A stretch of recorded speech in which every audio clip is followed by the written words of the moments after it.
For those who weren't here last night, very briefly, I was talking about how our fundamental motivation behind everything we do is looking for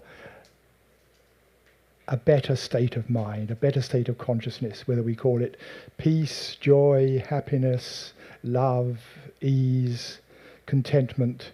But behind everything we do, that's what we're looking for. And so much of what we do in the outside world, in the end, is about how do we feel inside. And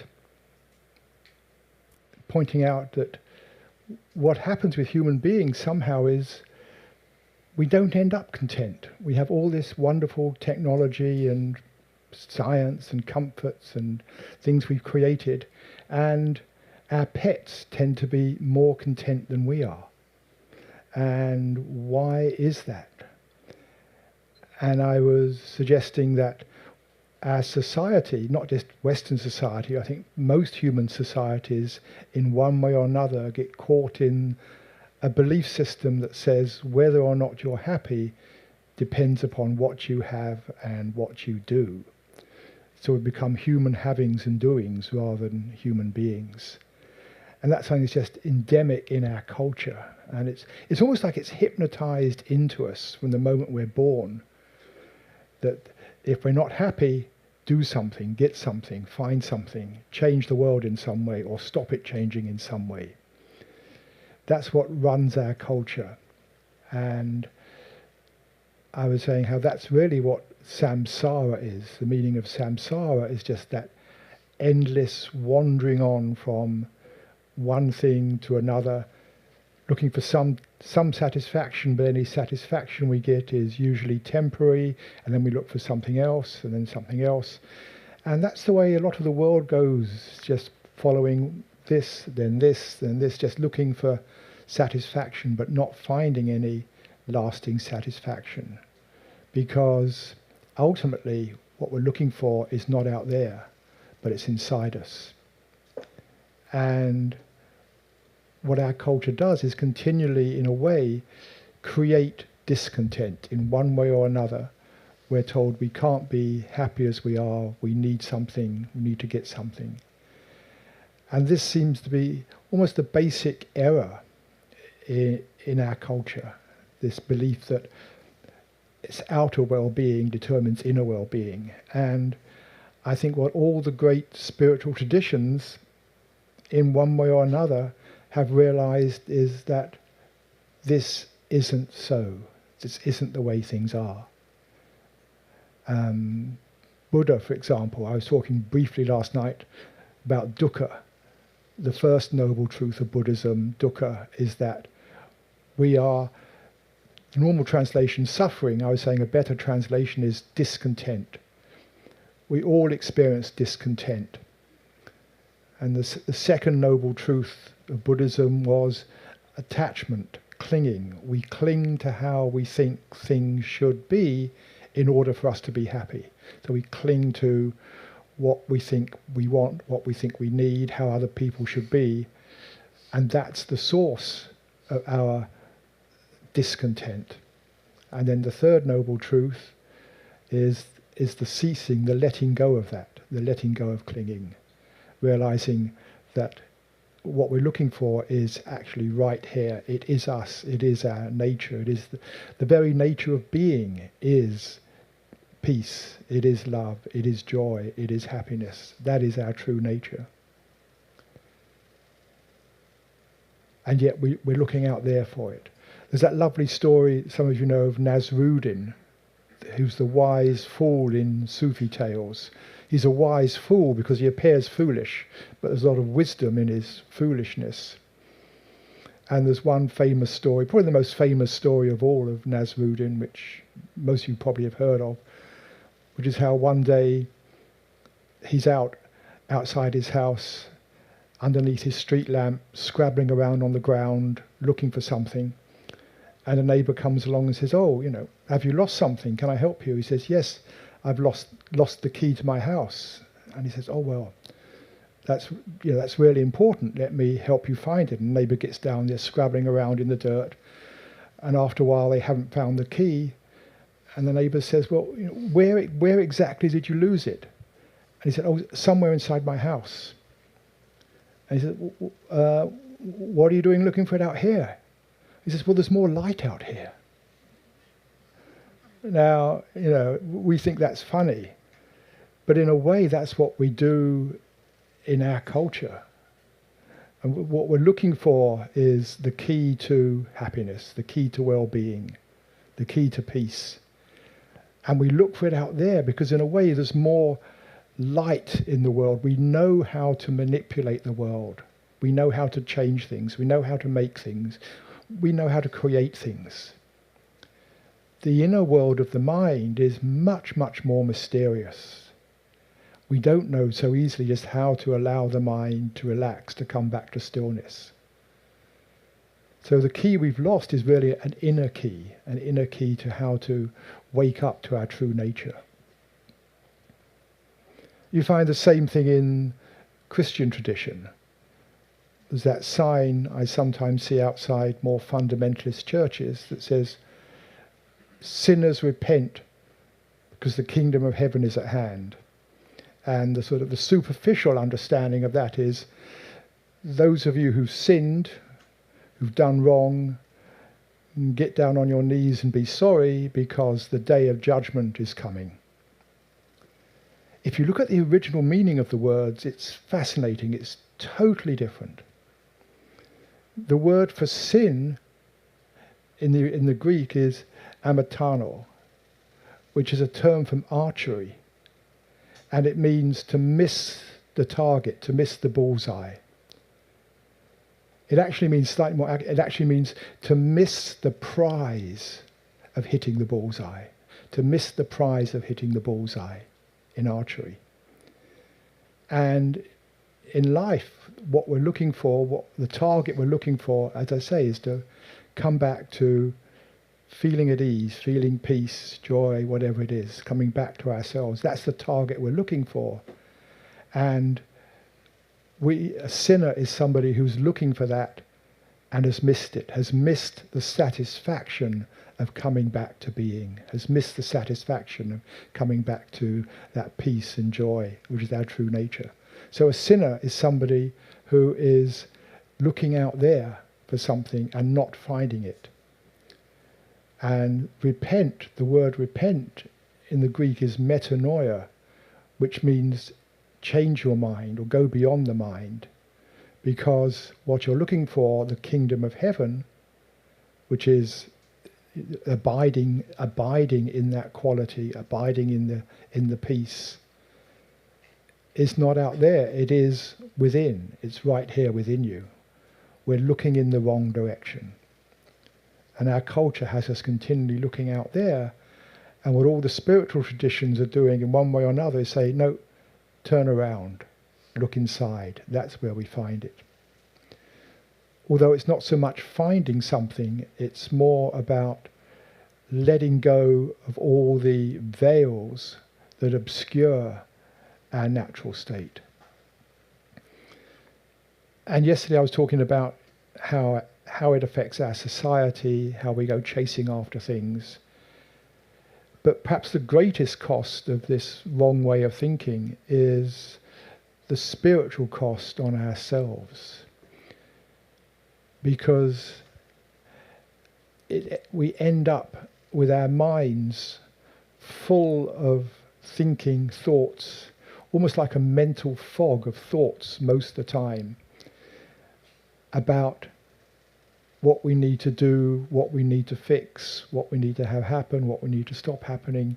That whole mindset becomes a continual thinking, really about how to get things right, how to solve problems.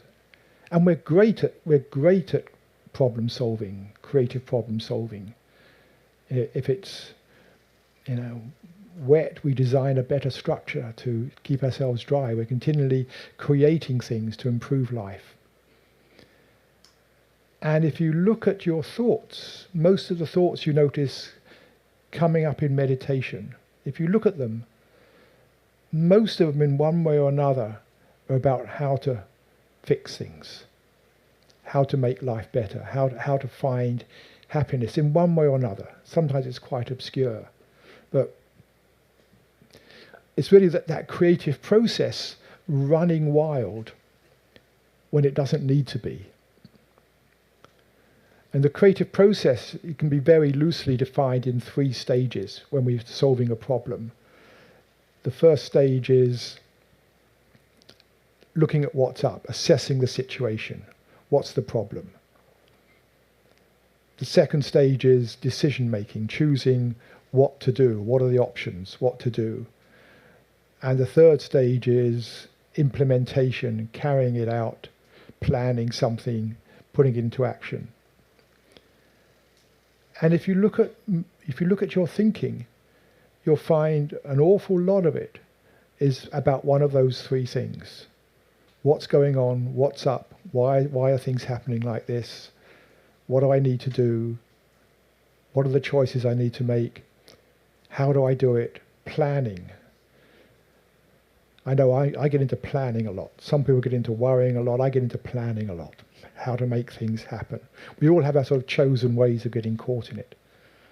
But the result is we end up in this sort of mental fog, which really veils this natural quality of being, the natural peace that's there. Is that the mental fog veils that, it covers it up. And that's why ultimately we're not finding the peace we're looking for, is we're so busy thinking about how to get it. The very act of thinking obscures that. So, as I pointed out last night, we cannot be at peace, almost by definition, if the whole time we're thinking about how to be at peace.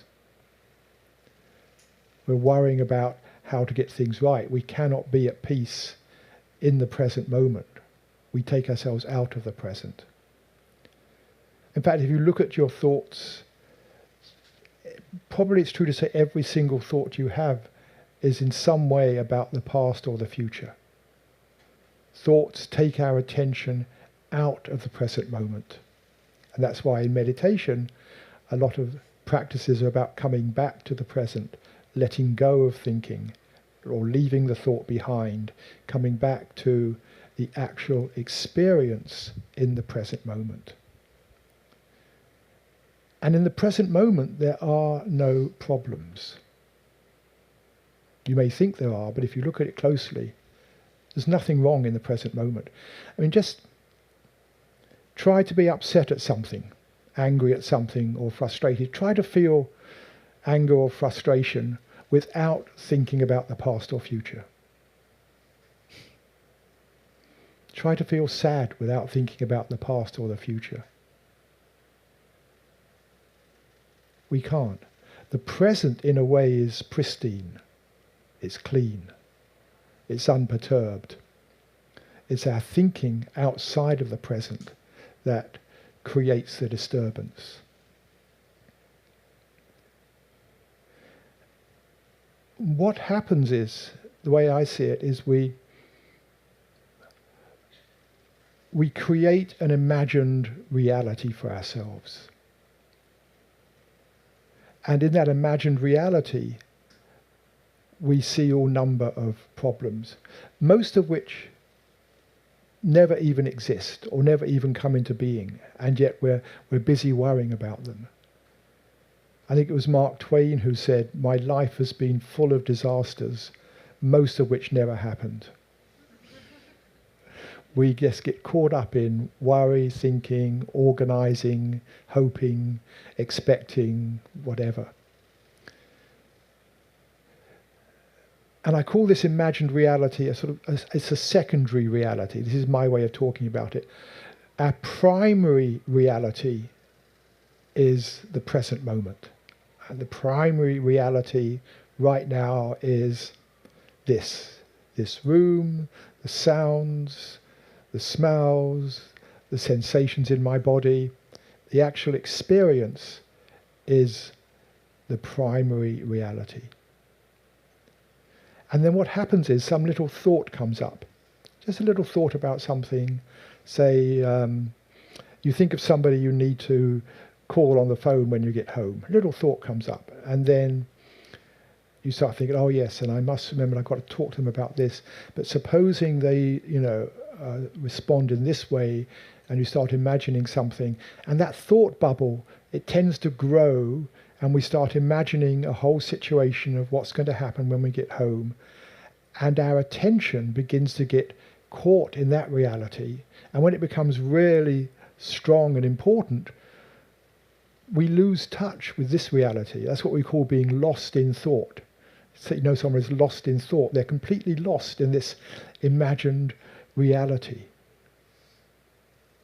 And that's again is why so many teachings talk about coming back to this experience now in this reality. But it's in that imagined reality that the sense of a separate self arises.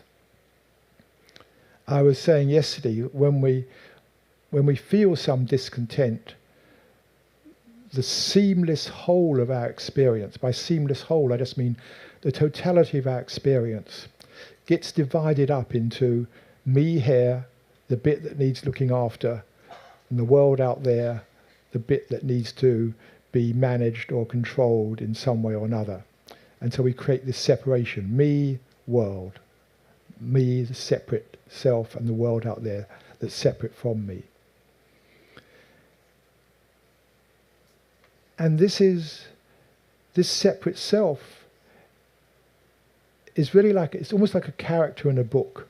We get involved in this story of me, what I need, what I want, and we get identified with this story about ourselves.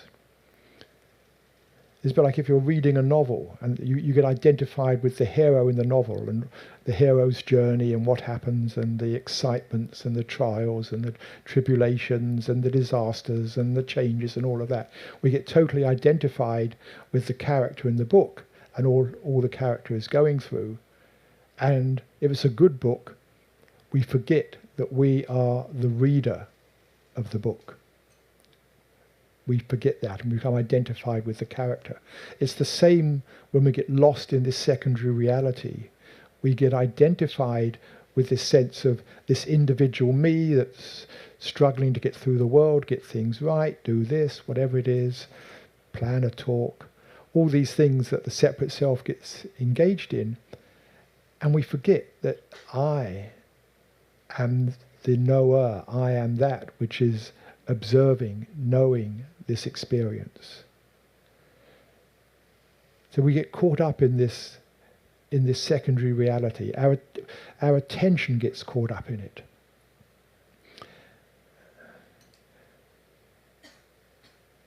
And this is what I call the ego mode of thinking. We often think of the ego as a thing, something called the ego, this separate self. If I look inside myself, I don't find something called an ego. What I find is egoic thinking. I find myself getting caught in my self-centered thinking, my own self-centered concerns, but it's a way of thinking that I get caught up in. So I don't feel there's a thing called the ego, but it's a way of thinking. And its purpose is to really keep us safe, to help us survive, to make sure things are okay. But it's just that most of the time it isn't actually needed. There's a lot of there's an attitude in sort of spiritual circles that the ego or this egoic mode of thinking is an enemy. It's something to be got rid of. We need to eliminate the ego, banish the ego, overcome the ego, transcend the ego. I see the ego mind is an ally. It's trying to help us. It's just that 99% of the time it's not actually needed. It's not really needed to be there.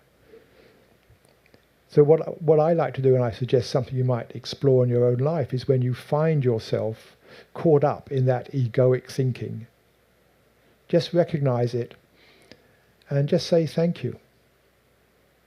Thank you for caring. Because that's what it's doing. It's trying to keep you safe. Just say thank you for caring and let it go. And if you see the ego as a way of thinking, you realize it's something we can step out of. It's not something to be got rid of. We can step out of it any moment of the day. We can step out of that way of thinking. It'll come back. It'll come back. But we can step out of it again, and it comes back and we step out of it. And that to me is part of the spiritual practice, is just recognizing when we're getting caught up in that fair, controlling mode of thinking, and just seeing it for what it is and say, okay, no need for that now. I mean, a simple example I'm sure you can all relate to is getting caught in a traffic jam. The ego mind will start telling you all the things to fear that could go wrong about being in a traffic jam. You're going to be late home or late for the appointment, or you're going to miss something, or someone's going to be upset at you, or whatever it is. Or you can get upset at yourself. I shouldn't have come this way. I should have realized whatever it was. That's the ego mind getting engaged, telling you all these stories. You can just let that drop and say, a change of mind. This is actually the perfect situation I've been waiting for all day long. Sitting in a traffic jam is the most relaxed part of driving. Think about it. You've got no cars coming at you, no pedestrians to worry about. You haven't got to control your own car. You can actually sit back, close your eyes and meditate for a minute. It's what we've been looking for all day long, but we've missed it because the ego mind comes in. This is wrong, something bad's going to happen, and we get carried away by this egoic thinking. And that's the fog which we get lost in.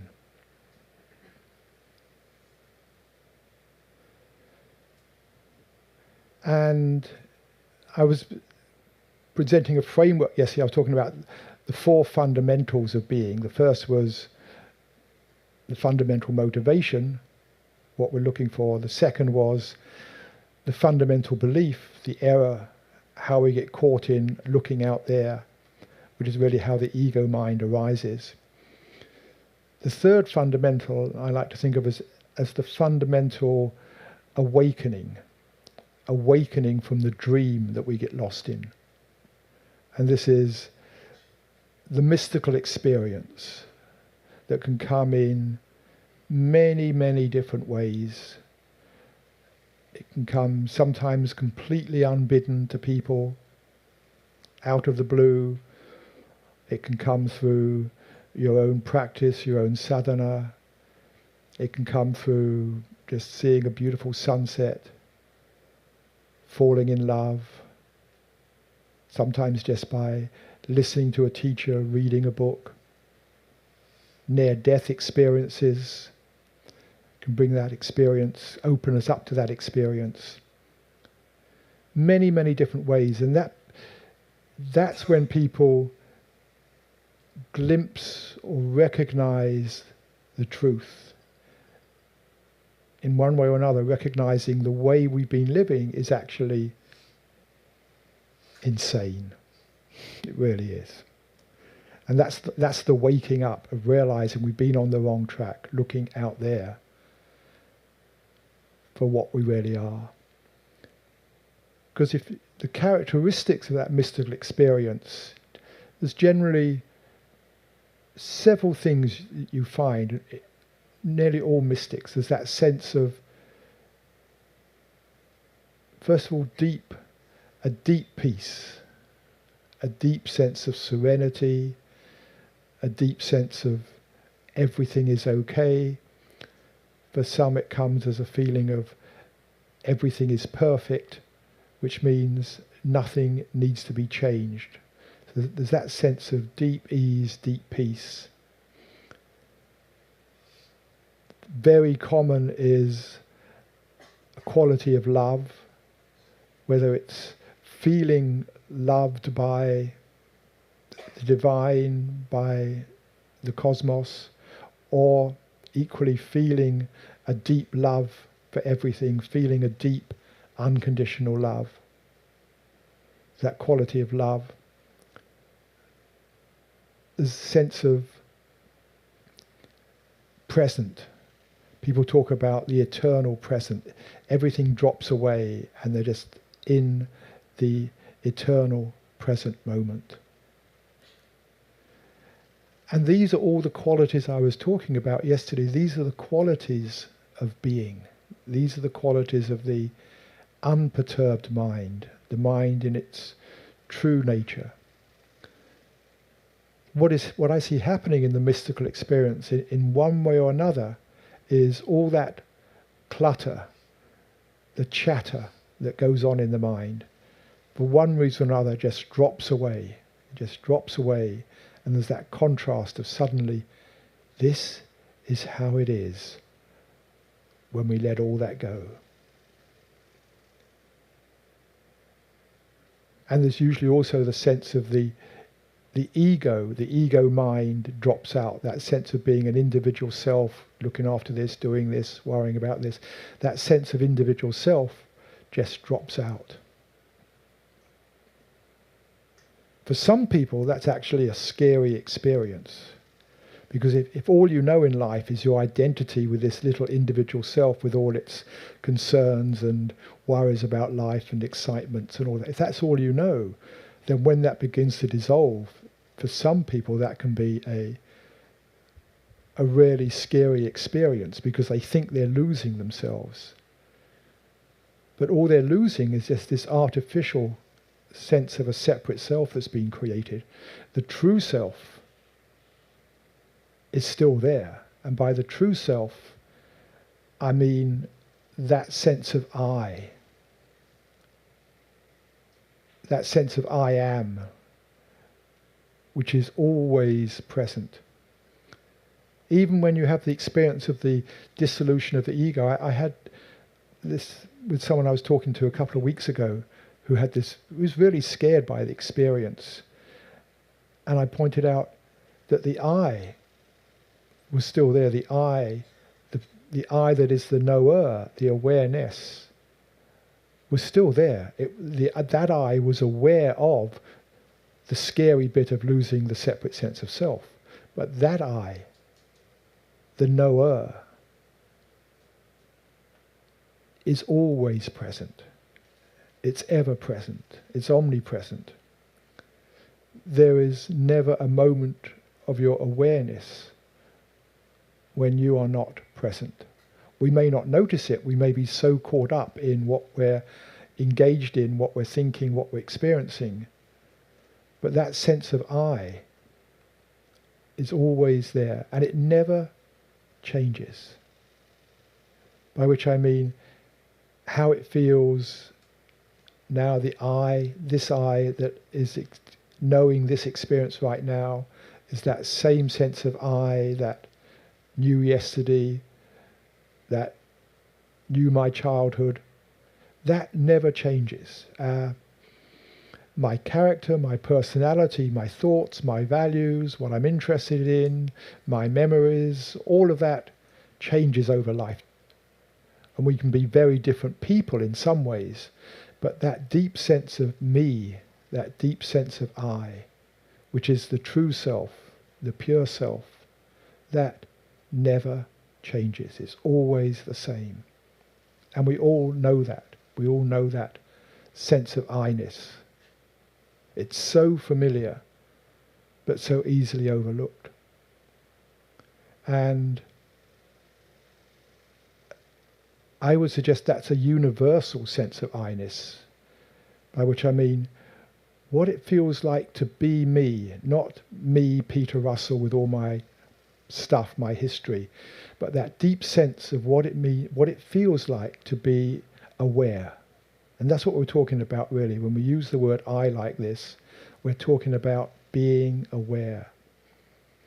What it feels like for me to just be aware is, I believe, exactly how it feels for each and every one of us, for every single person. it must feel the same way, because there's nothing personal about it. It's just that feeling of being aware. So I think that is also, it's a universal sense of self. And it's that which knows every single experience we have. It is the knower, the knowing of all experience.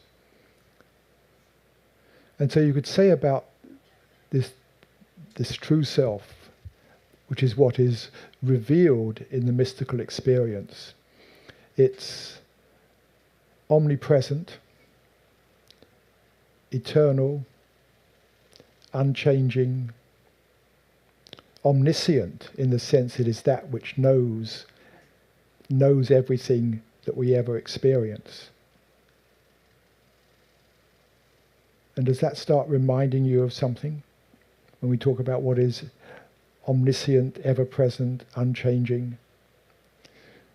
We normally, in many traditions, start putting that is the divine, and it's something out there which we label eternal, unchanging, omniscient. But that is our true nature. And I was saying yesterday how being, I use the word being as the essence of all that is. And it is our own essence. And so when we have that experience and drop back into ourself, we are really dropping back into the essence of everything, which is why it's so easily and correctly identified as divinity. That is the opening to divinity in ourselves. In this culture, it's called Sat Chit Ananda. Sat means, you have different translations, the truth, what is unchanging, always present. Sat, it is the truth. The truth is, as I was saying yesterday, the truth is I am. The one thing we cannot deny, that being aware. Chit is that. Chit is awareness. I am that eternal, unchanging awareness. And its nature is ananda. When we drop into it, it is ananda, which my preferred translation is great contentment, or unconditional happiness, unconditional ease.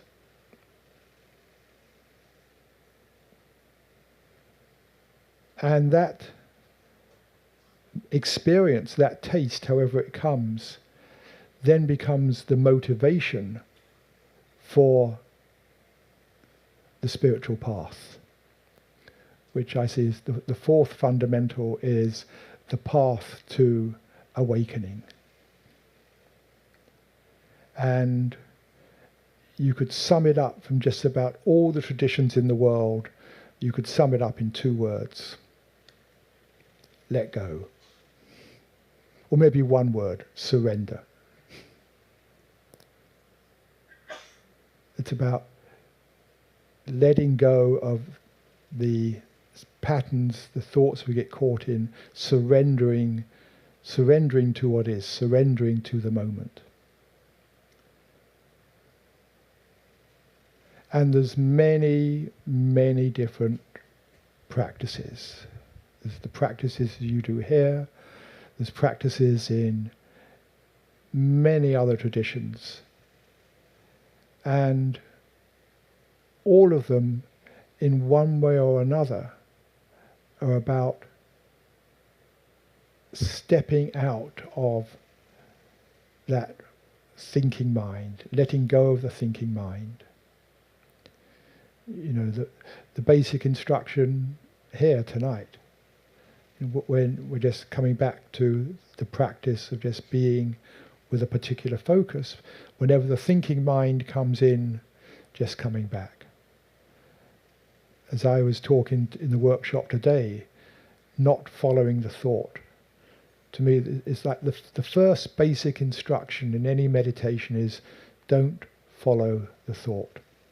In ordinary everyday life, yes, we follow the thinking. In meditation, when a thought comes up, it's just like saying, thank you, not now. You just don't follow it. And if you don't follow the thought, it's like we're not fueling the fire of thinking.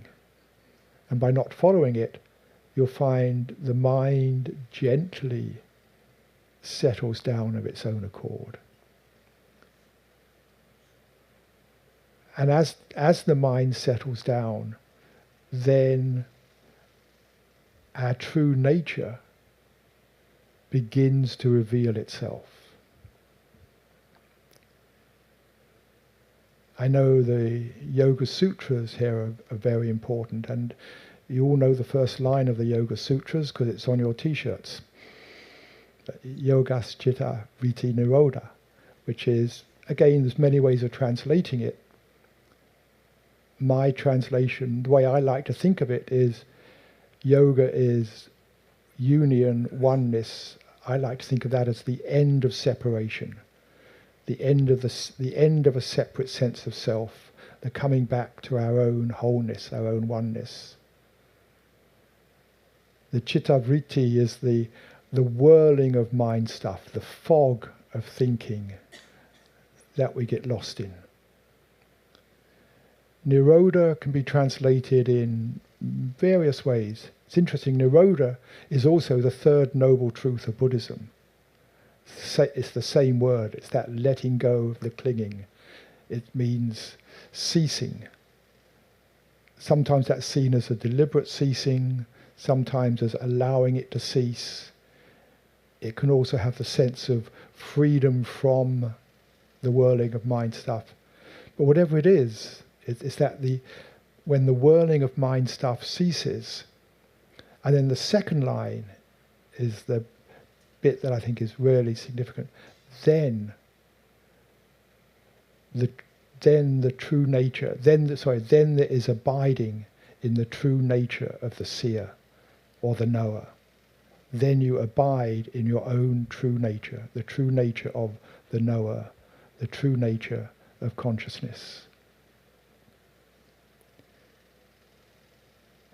And that, I say, it's the essence I see of just all the traditions in one way or another, is coming back to our own being, recognizing that it's always present. It's not, even that isn't true, it's not it's always present, it is us. But it gets obscured. But it's not, and I think this is important, it's not another experience. I know when I first started getting involved in spirituality and started reading these spiritual texts and things, I got the idea that I was going to have these marvelous experiences, these new experiences, reach some exotic, exalted state. And it was going to be another experience. But what we're talking about, the knower, the I am, is that which experience is. And as such, it can't really be an object of experience. So this is where we can almost we can deceive ourselves in some ways, like, oh, I found it. If you think you found it, all you found is another experience, however subtle, however beautiful, however exotic, however exalted, it's just another experience. What we're really talking about here is the dropping away of all experience to noticing that quality of being which is there, and it's commonly felt as a sense of just stillness, complete stillness, spaciousness. It's the space, in a way, in which all experience arises. And it has this quality of deep familiarity. It's like, oh, of course I know this. I just wasn't noticing it. I wasn't noticing my true nature.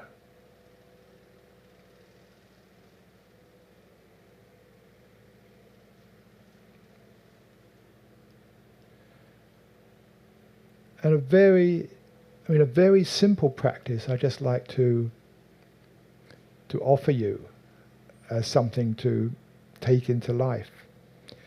I call this micro meditation. There's big meditations where you go off and you do a 2-day meditation. They're the great big meditations. Then there's the normal meditation where you do 20, 30 minutes of meditation, the normal practice. Then there's what I call mini meditations, which you can do when you're, between emails, stopped at a traffic light. You've got a minute to spare. You can just sit back, connect back into your body, etc. And then there's micro meditations, which are very simple, which is basically just to stop, just to pause the thinking. Whatever you're thinking now, just pause. You can put it on hold. Just pause the thinking. It'll come back. Usually within 2 or 3 seconds it comes back. But you can just pause. You can deliberately choose to stop following the thought, to pause the thinking.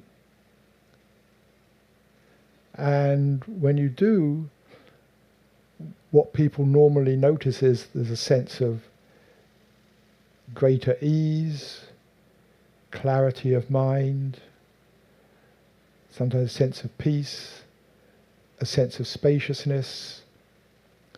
We're just dropping back that little bit closer to our true nature. And this is something you can do 100 times a day, even 1,000 times a day. In fact, there's some traditions where that is the practice of just as often as you can, just stopping for a moment, just pausing and just noticing how it is to be without thought for a moment or two. And in doing that, we begin to just taste our true nature, and gradually that taste becomes more and more familiar, more and more apparent, and it becomes easier and easier just to drop back into that at will. And that some traditions call the direct path of just going straight for the I. Another question that I find really valuable in this, when I'm caught up in thinking, worrying about something, some feeling, whatever. Very simple question, which is, am I not the one that is experiencing this right now? Now, it sounds a complex way of phrasing the question, but I find it really important. If you say, am I experiencing this? It's easy to say yes. Yes, of course I am. But the point of the question is actually to make us reflect upon the fact that I am that. I am that. We can chant I am that till the cows come home. But it's so easy to get caught up on a level of not actually letting it really sink in. And that's why I find the question, am I not that which is experiencing this? Is that rhetorical question just allows me to reflect back, and it's like, yes I am. I can just drop back into that sense of being, which is the essence of every one of us and of every being in the cosmos. That's where we connect with the unity, with the divinity. So thank you.